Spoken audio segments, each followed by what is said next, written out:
But do you have a real job? Hello, everybody, and welcome back to the podcast. But do you have a real job? And back by popular demand, the biggest podcast we've ever had on the channel, we have now got back a musician. He's from Sarasota, Florida, I believe, and he is a YouTuber, and he's back on our podcast. We have with us Dovydas. Welcome back to the podcast. Thanks for having me again. Glad to be back. Yes, thank you for coming back on. So what do you said you're working on a project right now. Do you want to talk about that a little bit? Oh, it's a secret project. I no. can't say anything about it yet, but I can talk about all the other projects that are not secret. Okay, cool. Well, I noticed you just got back off tour. You just got home off a tour. How did the tour go? Where did you go? And how was that going? Well, it was good. We went in different cities in Florida, like Jacksonville, Miami, West Palm, Fort Myers, Tampa, and some other places. And it was good. It's still kind of weird to tour, pandemic and restrictions and stuff. But I'm hoping maybe this time, same time next year, it should be back to normal, All right, we all hope. Yeah. But, music's great. People were great. There were some issues with management, but I suppose that's expected, that there's always something, Right. Now, did you guys have a bunch of restrictions down there with the COVID stuff going on whenever you were on tour? Well, Florida is basically 2019, you see. So it's like 2 years behind when it comes. Right. So there's no real restrictions here. But when people, fly in from out of state, I guess they're just, shocked of how different it is, when right. There's like restrictions versus no restrictions. So the reason the reason I'm saying restrictions because touring in other states was essentially not an option, Right. Now I'm from Missouri, so the restrictions here are pretty lax. There's not a whole lot going on here either, so I know how it goes. When you go to a city where there's a bunch of restrictions, they're like, "Wait, what? You have to wear a mask in here? Oh, I have to show you my vax card." And it's like, and you never know because all states are different, Like Florida's wide open, but other states are kind of locked down still in a way. Yeah. But so you were just on tour. You're an independent artist still, right? Or are you? Yeah. I don't have any. Yeah.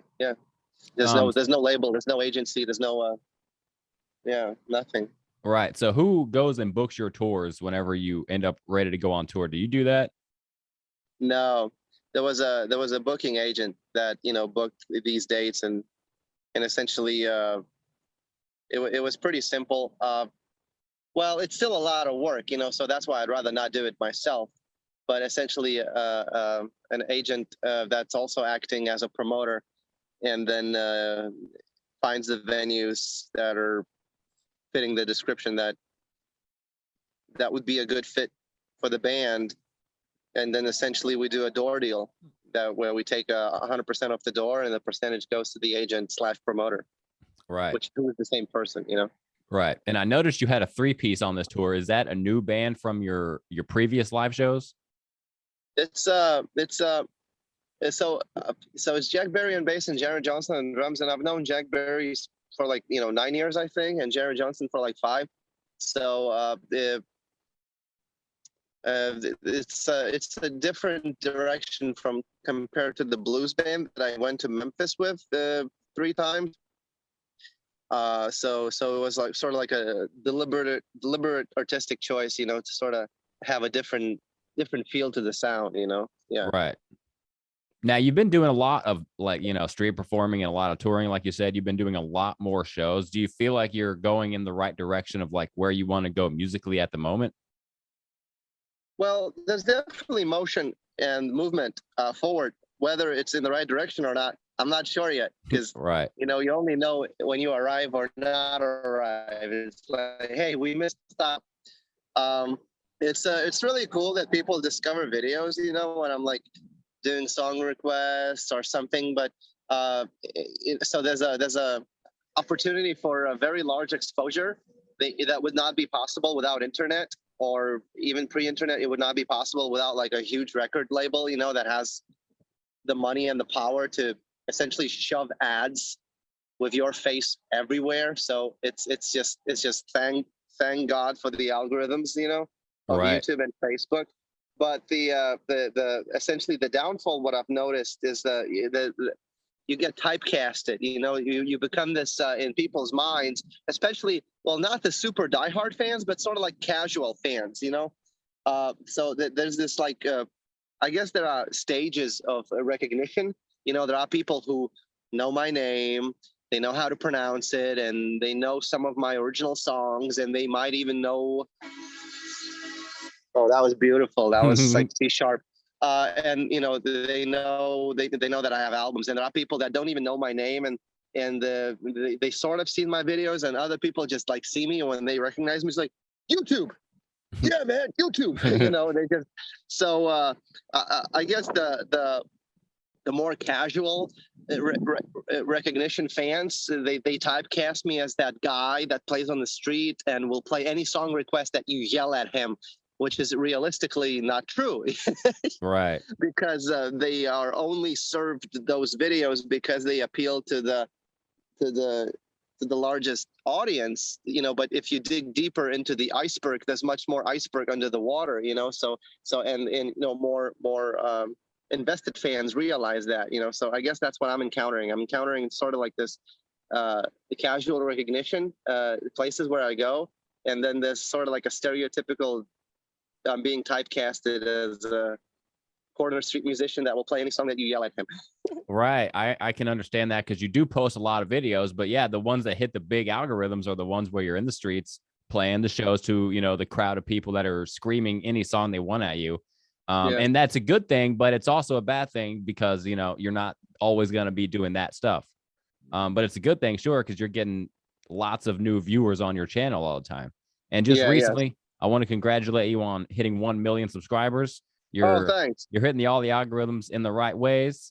So that's a good thing, because a lot of people can't figure it out, and you've somehow gotten your own niche of algorithms going your way.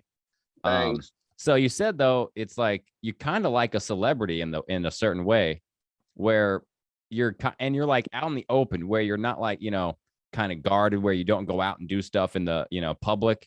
You're out in the public all the time, and you get recognized all the time. Does that like kind of get annoying to get like your name called out all the time, or you get recognized everywhere, or does that kind of feel normal? Not really. It's not annoying, and I don't. It does happen a lot, but I don't think it happens as much as it would happen for celebrities of the pre-internet era. You see, because pre-internet there was this monoculture, so everyone watched Oscars, Grammys, and Golden Globes, and then the next morning everyone would talk about it, and everyone sort of would watch the same news channels or Letterman or talk shows. And right now there's so many different things available with the viewership numbers that were not possible pre-internet. That is just there's no longer monoculture. There's so many super celebrities in so many different niches that you sort of, the ocean got so much larger, so even though it appears like it's a million followers here, and it's like this many views or whatever, the ocean itself has gotten so much bigger that I can't even comprehend. There are people that 10, 20 million, 30 million subscribers. I've never heard of them, but they're right. So yeah, there's it's like the death of monoculture, and there's numerous interests to have, and to be recognized in. So even though it happens from my perspective, it happens often. It's nowhere near to the level of annoyance. Right. I guess that's good too, because like you said, back in the day, you'd have the Oscars and the Grammys, and we still have these award shows, but now there's so many things going on that like nobody cares as much about them. But back in those days, the only thing to go on the TV or whatever was those award shows, those big, huge award shows with like Angelina Jolie, the biggest names you could think of, Ben Affleck. And you would never see these people like at Walmart. You would never see them just strolling around. So to see one of them strolling around, it's like, oh my God, oh my God. But yeah, right. You're on the street like every week or every 2 weeks, whatever, playing music to anybody that wants to watch. So I think that, yeah, it's good. And like you said, people just screaming song names at you. The one name I've heard so many times is the Prince, Purple Rain. people like every single time you upload a video, even if you're not covering that song, you'll hear people in the background like Purple Rain. How many times have you covered that song? I don't know. It's got to be way too many. Yeah, it's way too many. I don't know. It's so weird. You're like trying to write new music, new material, and I'm already super grateful that people already opened their minds enough to like a new artist or a musician, such as me. Let's say they have like a list, that's on their Sirius XM, or they have their own Spotify playlist of the artists that they like. So I'm like, I'm super grateful that people made a vacancy and availability to, include me somewhere there, in addition to everything that they have going on that they're watching for entertainment purposes. But, I wish, I guess, well, super fans don't do that. So, people that really, really know me, they don't request Purple Rain. I guess I have not accurately classified the different levels of fan casualness, but I guess the entry level fans, yeah, those are the ones that scream Purple Rain mostly. Yeah. Right. The people that just see you on YouTube the one time, they're like, oh, he'll play Purple Rain. Yeah. You're like, YouTube.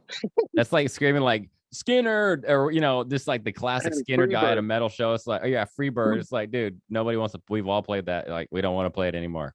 But yeah. It's kind of crazy though, because when you do play these songs, I've watched your covers of it, obviously multiple times, but they're like, the people are so immersed in the cover, because for one, it's a really good cover the way you do it, but it's like, it's so crazy that these people are just kind of there, stopped watching you perform. Some people literally have never even heard of you. They're not even on YouTube. They're just watching the little show, and then you'll see them like swaying with their husband or their wife or whatever. It's like, that's going to be a memory like burned into their brain, like at some point in their life, they're going to think back, hey, remember that time we were in Florida watching that guy play Purple Rain? Such good times. It's so crazy.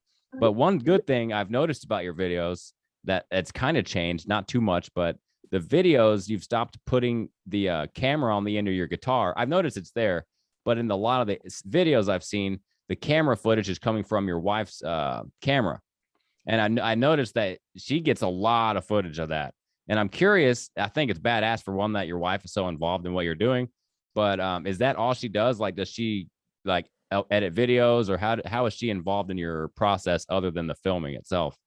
She's the cinematographer, and, she helps me out with a number of things that whatever I need help with. I edit, and I actually lost the holder, the camera holder that goes on the headstock. Oh no! I lost it. Yeah.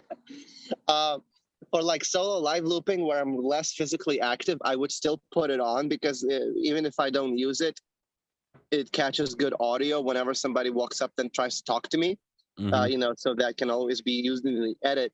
But for any kind of like 3-piece where I do with a band and I want to jump around a lot, it's just not good for the guitar to have like additional weight on the headstock. So even when I still have that camera holder, I didn't put it on the guitar headstock when I play with a band. But when I played solo, I would still put it on. But yeah, I can't find it anywhere. Maybe somebody took it. I don't know, because it was one of a kind. It was made by a fan and a welding channel. Wow. And yeah. So I emailed him. I'm sure he's busy, but maybe he could make me one or two more.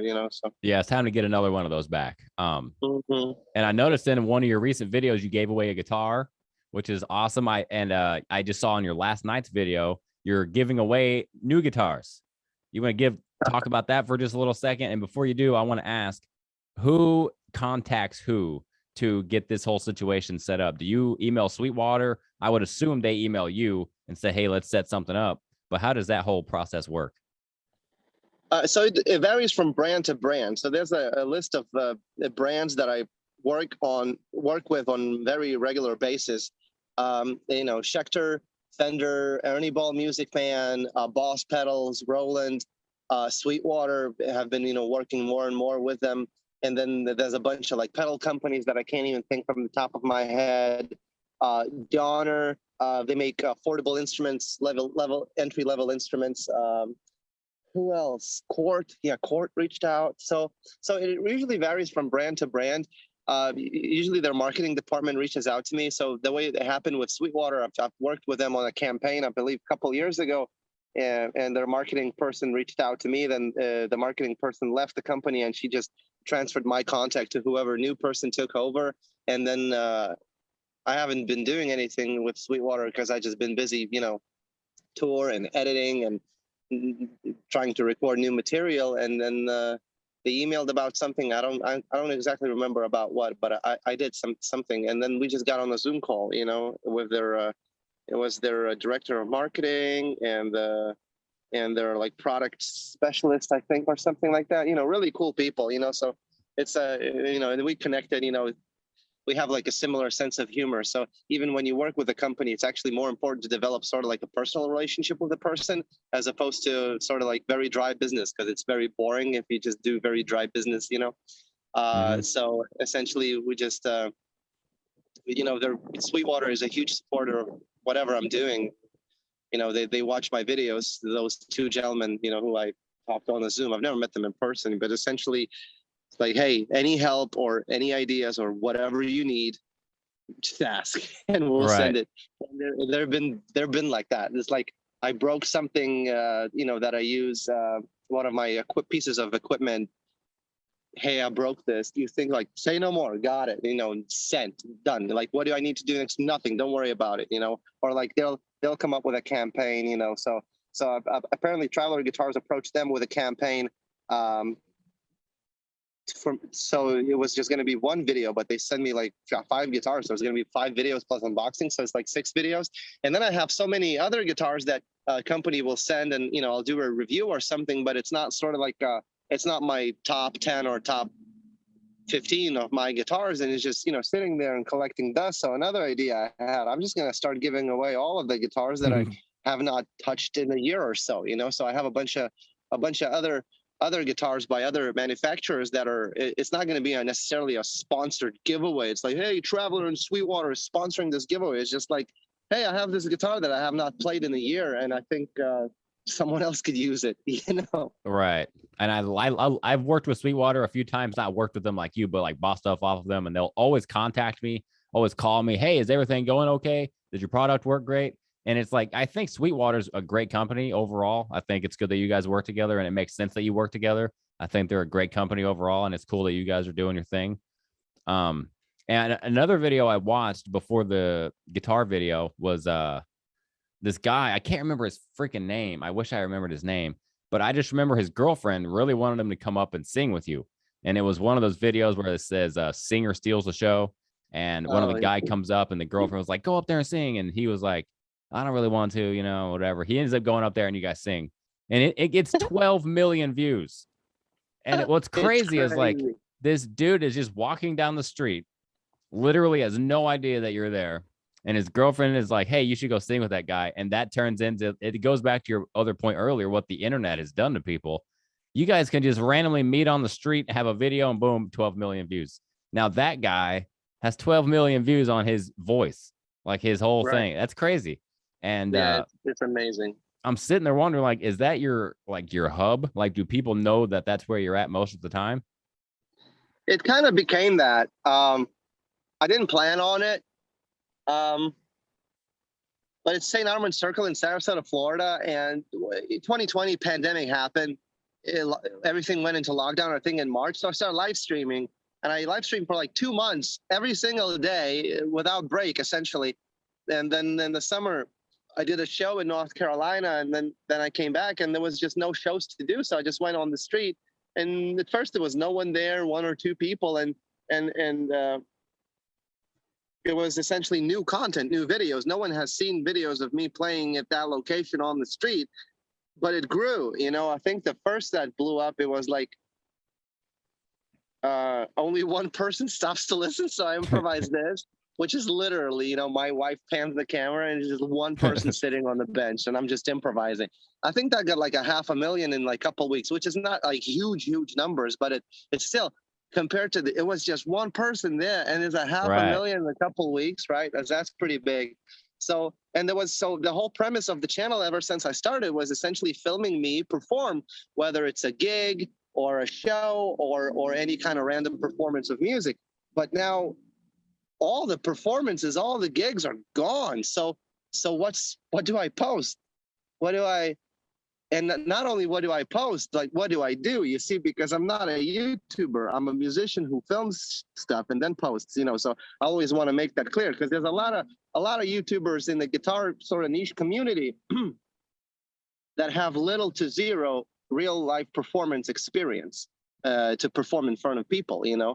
Right. Yeah, and so just to go on the street on St. Armand Circle in Sarasota, Florida, and I think like after like 4 or 5 months, that was like all the content, all the new content that was posted was from that.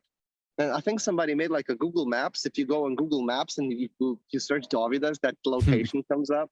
That's It pretty has funny. like all 5-star reviews. So I think that's hilarious. That's beautiful. That's You legit. know, and then now it's like I'll get like emails, mostly friendly, sometimes angry, sometimes we planned our vacation. We made all the arrangements and all the plans, and we drove there, and we were there for like 2 weeks walking every night, and you weren't there. Wow. And I've received emails like that. You know, there's like an expectation of me to be there, and it's like, time to stop. Time to Right. stop doing that. It's like, do you not follow me on social media? Like, you will find out how where I'm at probably. Now, do you actually do you post when you're live at that place, or? No, it's too risky, because let's say I post it, right? Let's say I'll say, hey, I'll be there tomorrow, and it rains all day tomorrow. Mm-hmm. That's it. And I just hate the feeling of responsibility of people traveling long distances. So, and then it doesn't happen. Right. So I only announce the ones that are going to happen, rain or shine. So it has to be indoor venue with half decent PA and ability for people to sit and maybe have food or drink or something, you know. So Right. so I noticed one of your videos, the police got called and they came and shut it down. Some lady come and said, you got to get out of here. And you kind of wrapped it up, whatever. Does that happen often, or was that like kind of a one-off thing? that's just one-off thing. Somebody called in a noise complaint, and she comes. I'm sure you've seen the video. Says, do you have a permit? Yeah. And well, after that incident, we've looked into it very thoroughly, and there's no permit needed. Does not exist. Right. It I was does actually going to not ask you. Yeah. In Sarasota. So, well, some cities are like Savannah, Georgia, very strict, or like New York subway. There is a very particular, very precise language describing what's going on. Even like Key West, Mallory Pier, it has very well-defined regulations regarding amplified or plugged-in music, or, you know, but like Sarasota, Florida, and St. Armand Circle and Lido Key does not have that. You know, and we've encountered similar situations in other places. We'll show up in the public park, start setting up, and some power hungry individual is like, hey, you can't do this here, you have to get a permit. And then we're like talking like a half an hour. It's like, okay, let's pull up the actual permit on the phone. And they pull it up on the phone, and there's nothing regarding plugged in amplified music or live. There's like nothing about that. It's like, oh, I guess you can play. I guess I'll allow you to play. Yeah, I saw that old video. That dude coming up there. I was like, dude, are you kidding me? It's like people just have, I don't know what their problem is. It's just Karens of the world running around. Like you said, power hungry people are like, hey, you can't play here. So yes, I can. And I noticed that you do travel around a little bit. I noticed one video where a guy kind of flipped you off. Maybe, I don't know if he did or not. I just remember your wife saying, I think he flipped us off, you know, and I kind of felt weird. I don't know where you were at, Nashville, maybe it was Memphis. And it made me wonder, like, you're out there with all that expensive gear. Have you ever felt like, you know, something was going to go wrong, or has anything ever went wrong in that aspect of things whenever you're out there in a performance in like a live public area? There's always a risk, regardless. I guess the risk is greater for your property, you know, because the equipment is expensive, I suppose. The closest to a disaster was when I was on St. Armand Circle, and a lot of people gathered, and then when the more people gathered, sort of the closer towards me they push each other. Mhm. And there were a couple of drunk guys. Oh man, I watched your videos, and they started touching my things, and they like try to lean against it, and you can't really lean against it because it's not meant to support a human body. It's Right. like it's supporting, like, I don't know, like, the a pound of plastic. That's it. That's what it's Right. built for. So they almost broke that. And there was another guy that was really, really excited, and he ran to hug me. And I have a tower PA system, and he, in his mind, it appeared like a pole. And like when you grab a pole and you swing off of it, and he did that maneuver. Oh, Where he no. swung off the pole, but the whole tower just like almost fell over. He barely caught it. Wow. But Nashville, yeah, there's a risk. I know another busker. He allowed me to plug in because Nashville also has regulations when it comes to amplified music and playing on the pedestrian right away. But this particular gentleman has worked out a deal with the trolley tours of Nashville, so that's where he plugs in. But he has a gun.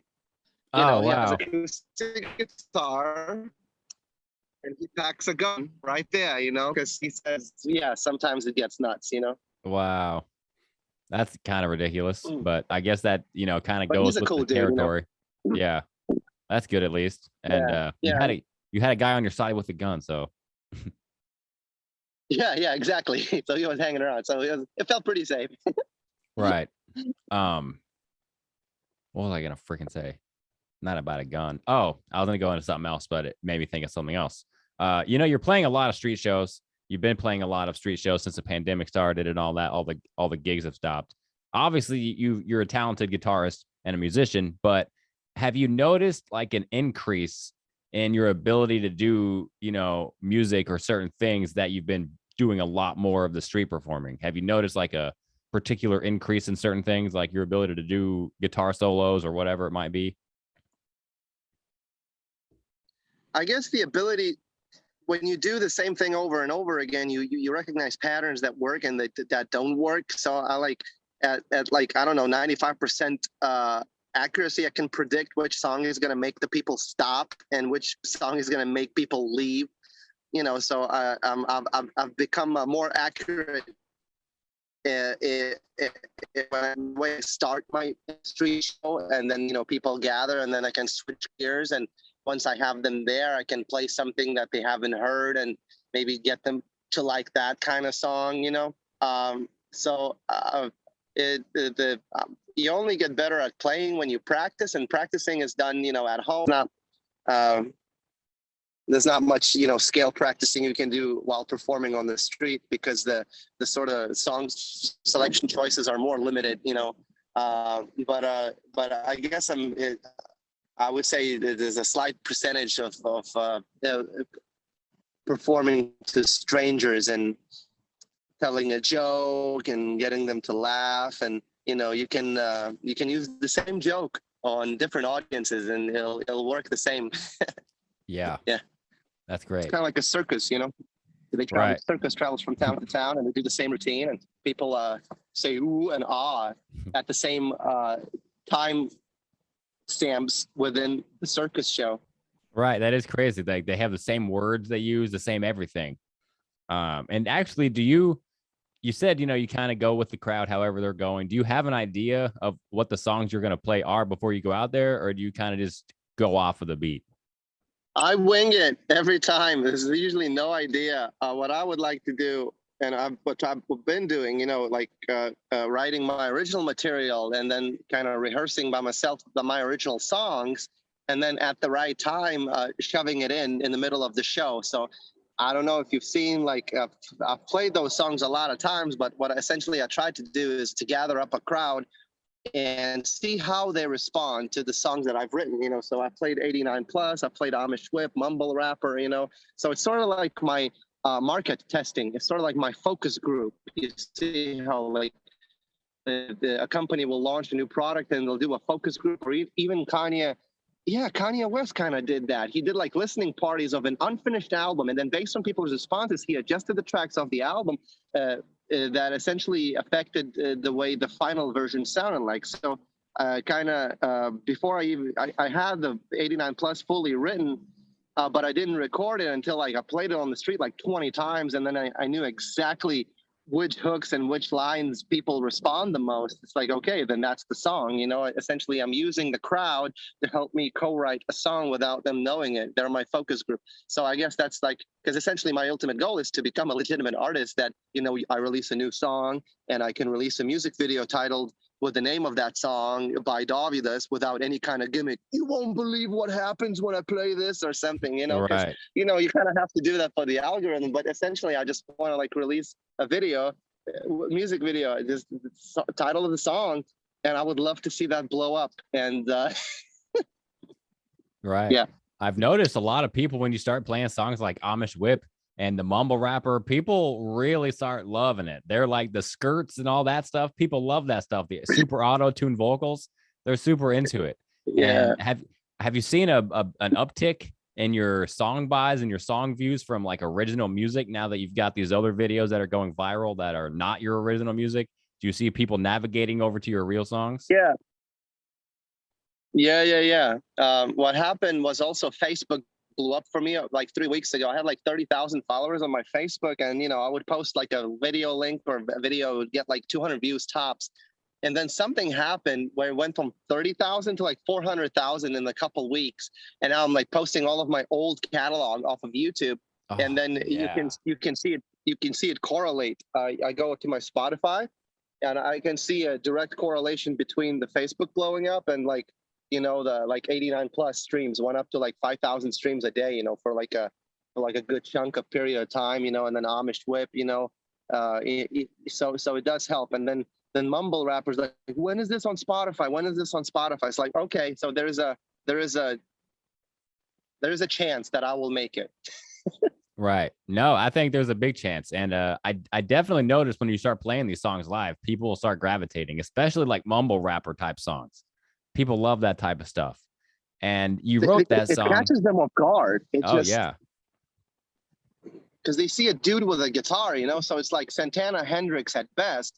Then they hear auto-tune vocals, then it's error.exe displayed in their brain, because it's like, wait, does not fit. He doesn't look like a rapper. There's no, but wait, he's like looping everything, so it's like, because you see like guitarists, and anyone who, sort of like learned music conventional way, even if they learn it by ear, they were heavily influenced by the music that was created at the peak of electric guitar's popularity, which is like 60s, 70s, 80s shred metal at best, 90s Nirvana if you're lucky, you see? So anything after that, they don't consider legitimate music. And really like creative people, experimental people, that produce hip hop, trap, or they do rap beats and rhymes. Oftentimes they haven't had the opportunity to learn music in the conventional way, so they don't even know how to play guitar, so that's why you're gonna get like 4 notes on the 808 in the production at best, and maybe like a pitched sample, that's like chopped up of a guitar. So what if you take all the knowledge of conventional guitar playing with the innovation, and then you take the hip hop production and marry them together? And I have not heard anyone do that successfully yet, Right. That's a great analogy, because a lot of beat makers these days, like Nick Mira, there's a lot of big, really legitimate beat makers. They're doing the opposite. Like a lot of them can't play guitar, like you're saying. They can't play real instruments. Like maybe they can play some notes or a couple of chords, but they're not actually versed in what's going on, because they're mostly like plugging and playing on the computer. And you, on the other hand, you've got the opposite skill where you can play it all day with your fingers, and you're going to take that and then put it to put it to paper and write a song with it, which I think is better. And I feel like you can have a better song that way. But is that how you write, songs like Mumble Rapper and Amish Whip? Do you write your songs like you kind of improvise on your live shows where you kind of start looping, or do you go in and actually do other stuff? I used to write songs because I believe that's how it should be done, because that's how everyone done it, right? So you sit down with an acoustic guitar, pen and paper, and you write a song. and nothing really good ever came out of it. The way I wrote Amish Whip and Mumble Rapper at 89 Plus, it was during the time when I was live streaming. So all of my setup was set up in the room. So after the live stream or before the live stream, I would just like live loop, but minus the performance element, because I'm not live streaming at the moment and there's no one watching me. So there's a liberty to experiment. And I would lay a 4-chord loop, turn up the auto tune, and just you know, and then you look for hooks, look for just anything. And it was such a like different experience, you know, to write that way, or writing lyrics without the melody, just something funny. Essentially, Amish Whip, I'm roasting myself. I'm making fun of my failure, because essentially I came to the United States in 2012 and I failed every single year until YouTube somewhat started blowing up in 2017. And I've tried everything. I tried releasing an album. I tried going on tour. I tried competing at the international competition for blues, which was also a festival. I tried, meeting this person, that person, it's like, oh, you gotta meet so-and-so because they're very influential in the rock and blues, whatever, it's like, dude, it's like dead. It's like dinosaurs, not even dinosaurs, they're fossils, dinosaurs that at least are like big and alive, but they're just fossils. And I've tried everything and nothing worked. And so essentially that's what Amish Whip is about. And instead of like sort of like a depressed perspective, like, oh, I've tried and nothing worked out. It's like, fuck that. It's like I pull up gently in my Amish Whip. It's like bravado. It's like I have nothing, but I'm fucking proud of it. It's like, Gucci shirt still has a Goodwill tag. Yeah. Like Travis Scott, like, highest in the room mentality. Right. But instead of like a Lambo, it's like, no, it's Amish Whip. It's a bicycle, and it's a milkshake in the cooler bag. What does that even mean? So it's like I'm making fun of the genre, I'm making fun of myself, and I'm like flipping everything upside down on its head. And then it provided sort of like liberty, to actually do a song that way. And naturally, because I play guitar, a large percentage of following are people who like guitar, and people who like guitar tend to be people who either grew up on guitar or essentially what I'm saying, boomers, okay? And boomers hear autotune, not all boomers. And boomers is a state of mind, not just age. And they hate it. It's like, oh my God, I hate autotune. Or like people will say like, I like all kinds of music except for rap and whatever, so like, it's like, God, it's like how closed your mind must be, So I've received some flack, I suppose. I've gotten some shit in the comments, but I'll just do it. It doesn't matter. And next thing you know, I go on tour, and then the majority of the crowd, is like older, and they're singing mumble rapper. Actually, somebody sent me a video. It was their like family Thanksgiving. And it's an older gentleman with his wife and on acoustic guitar, and they're performing Thanksgiving dinner in their house for their family, and they're playing mumble rapper, like their version. It's so funny to watch. It's like a vertical phone video, That's actually really funny. They were like, it's just acoustic guitar and vocals, but they were doing like skirt, it was so good, So yeah, that's really funny. So it connects with people, if they're willing to open their mind, Right. Yeah. We don't like boomers around here. I hate a boomer. They just they don't like auto-tune. They don't like anything, quite frankly. Like anything new. And they're just like, fuck that auto-tune shit. That's garbage. Why don't they need auto-tune? Why can't they just sing? So it's like, shut up. But right, you done, the Amish Whip song and the mumble rapper song and the Maserati, whatever. What's that freaking song? Not 95 plus. I'm like, what the fuck? 89 plus. 89 plus. There it is. I was like, what is that song called? They all have similar sounding vibes.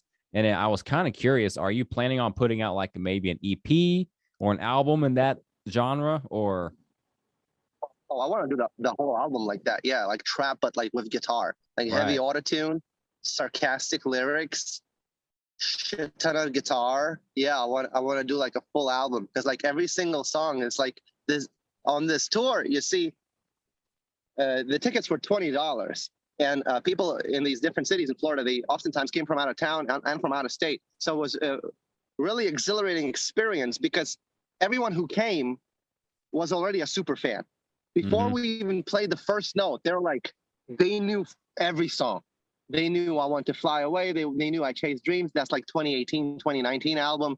You know, they knew everything, you know, so they're like, and then, you know, we played 89 Plus as the finale song and they just went nuts, you know, like, you know, so I want to do the whole album of that genre, you know, because you see, if for whatever reason zeitgeist of musical culture reverts to 90s grunge and Nirvana style Kurt Cobain nihilism in music becomes popular, I feel like I would be also comfortable doing that genre as well, you know, because it's not really about genre for me. It's more about the vibe, and genre is only clothes. That's all that genre is. I can take a 4-chord song that's in whatever peak of genre. I can make a 80s song sound like it's 1930s jazz. I can take 1930s jazz and make it sound like grunge, and I can take grunge and make it sound like hip hop because I know how to dress songs. I know how to produce like in real time. So I don't have allegiance to any specific genre, just whatever vibes the crowd, and you can vibe in music together with the people. That's it, you know? So like I look at Madonna or look at Elton John and how many times they had to like reinvent themselves through the decades and sort of switch up their clothes, their genre of music, their production presentation, and it worked. You know, that's the only people that survived that. You know, it's like I'm not in this for the short term. I'm in it for the long run. I want to be fucking 80 years old and I want to go on tour and tour. And when I'm 100, okay, like that's all I want to do. Just play music, you know? Right. And I think that's a great thing that you don't just, you know, stick yourself into one certain, I'm a rock guy, I'm a rap guy, I'm a country guy, I'm a this guy. Because I do the same thing with my music. You know, I don't just sit there and write sad songs. I've had EDM songs, rap songs, rock songs, fucking acoustic EPs, all types of stuff. Just because, like you're saying, I don't want to just be doing this one thing forever. I don't want to do the one thing. I don't want to reinvent my whole self. I just want to be who I am and want to be. And I just put out a record. It wasn't really a record. I wouldn't consider it that, but it was like a combination of EPs, and it was called Vibes. So I'm completely on board with your vibes shit, because that's all I'm down with. I'm down with a good vibe. Nice. So I have a couple of tech questions. I won't keep you too much longer. I have a couple of tech questions, and I got a couple of funner questions. One, the guitar with no headstock. Is there a purpose for the no headstock, or is there no purpose? It just looks cool.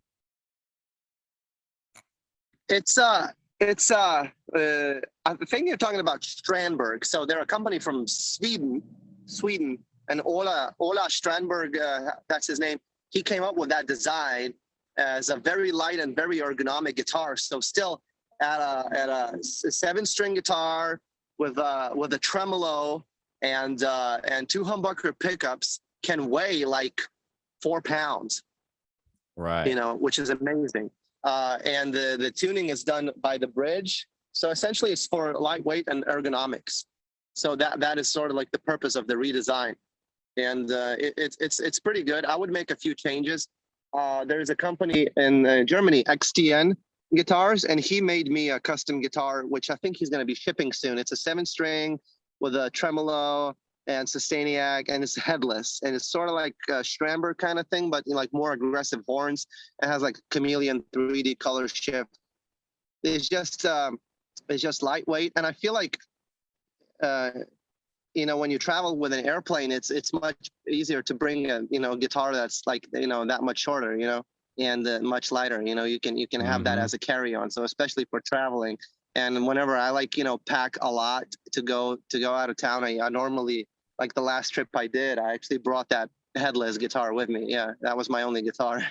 That's a great way to look at it, because you could travel way easier with that, and it does count as a carry-on because it's much smaller. That's a great idea. Mm-hmm. I never thought about it. I was just like, what's the point of that? But it's a good thing. The piano that you used live, the little keyboard, the little MIDI, it has no keys, or does it have keys? It has keys, but it's a touchpad. Right.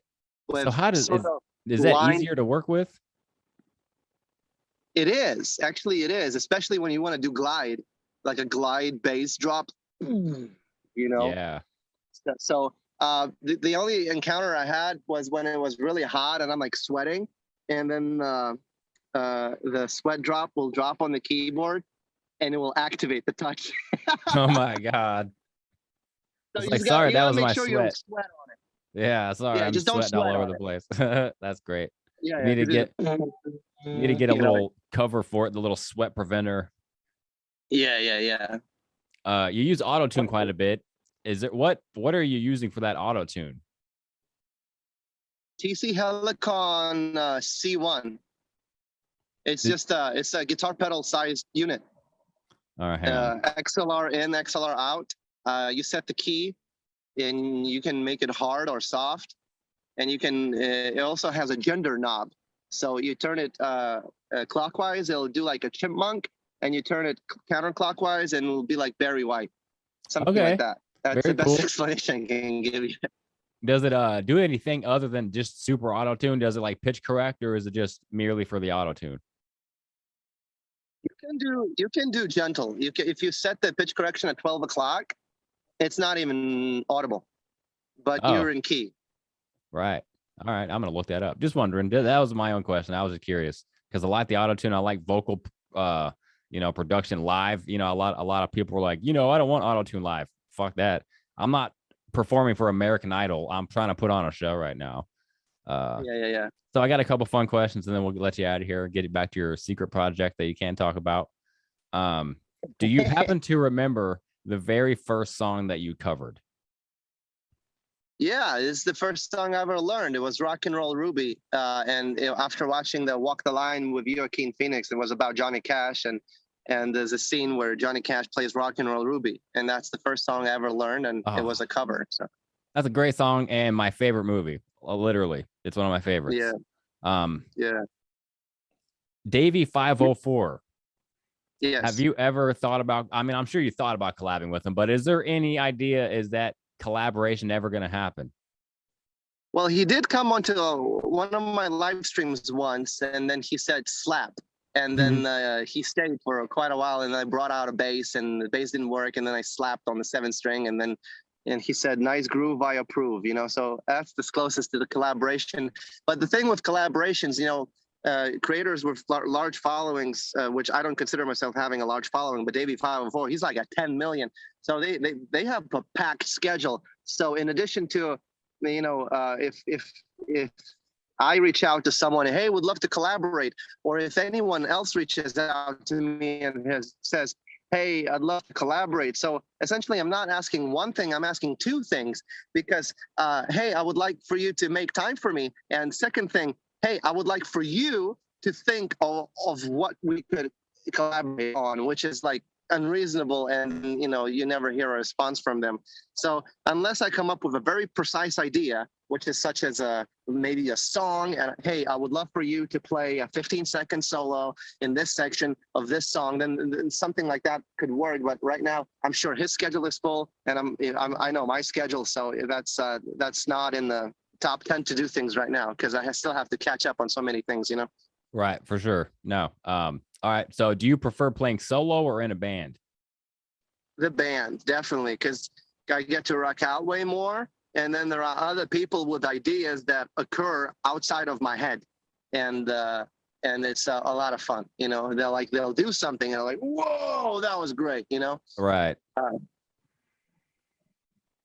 When I'm solo, I feel like I'm tied metaphorically and physically, because there's a guitar cable, there's a headphone cable, and then I have to literally physically be close to that station to monitor the loop, monitor the reverb level, and then just do all of those things, And when it comes with a band, it's like you do this, the drummer do that, bass player do that, and then I can go off and I trust them. There's like this trust. It's like they're the thrust engines of a jet, and it's like, it's a different experience. Right. All right. A couple more questions and we're out of here. One thing about a show I've been curious about with the new world, we're 2021 now, almost 2022. What the fuck? Have you considered doing a VR show or recording a show in VR so that you can experience it later in the VR? I feel like technology is not all the way there. Not everyone has the necessary equipment to view it. It's not like commonly supported.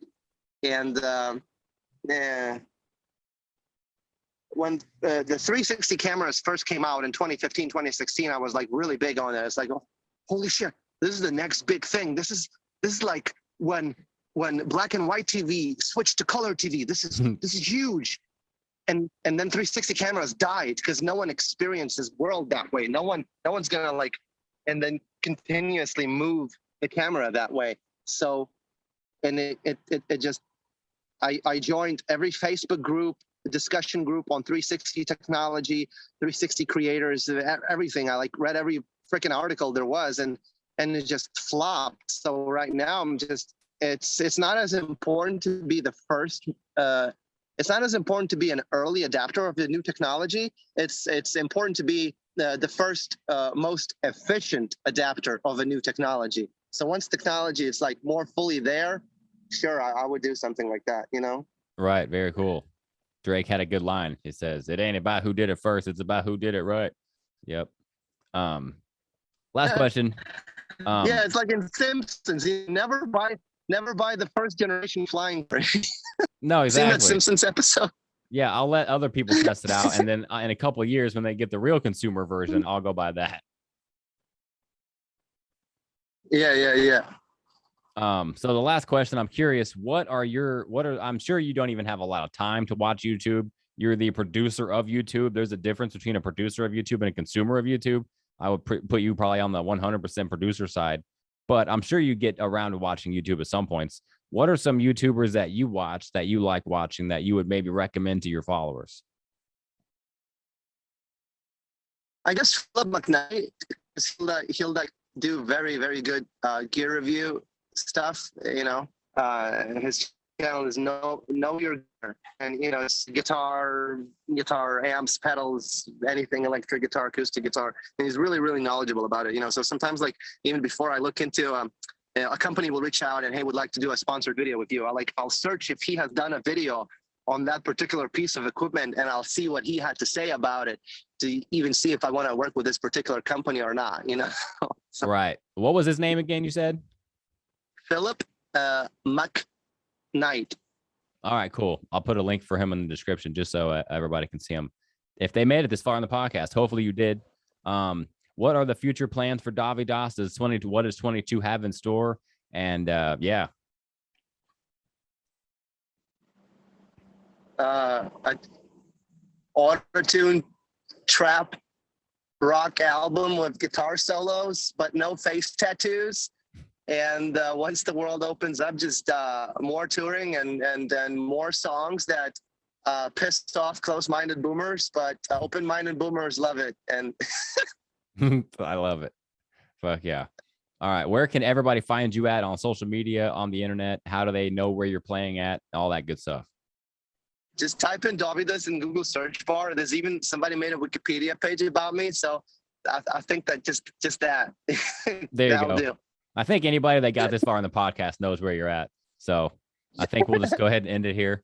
Thank you guys very much for listening to this podcast. We had Dovydas on But Do You Have a Real Job? Be sure to go check him out. He's got a new album coming out this year. It's going to be badass.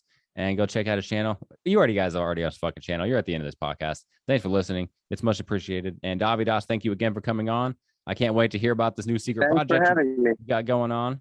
And I hope you have a great rest of your week. And we are out of here, guys. Thanks again for joining. And this is But Do You Have a Real Job? Bye-bye.